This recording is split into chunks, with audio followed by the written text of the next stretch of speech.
Hey guys, Kip Ertley here, product manager for Blackhawk on gun accessories. I want to talk to you a little bit today about our multi-point sling snap hook edition.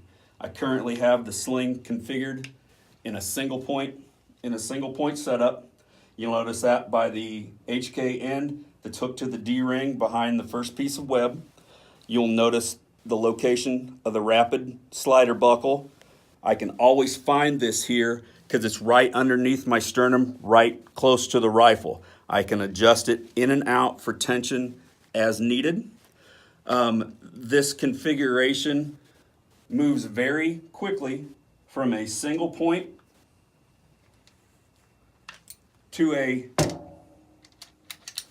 2-point conversion very, very easily. Once I'm in that 2-point conversion, running the slider buckle forward, I am completely locked down. I can take my shots. I can swim in and out of the sling as needed. If I need to get rid of the rifle, take some tension off, I can simply swim in and out. Come back, drive the thumb forward, get to the position for the next shot. That's the rapid multi-point sling snap hook model from Blackhawk.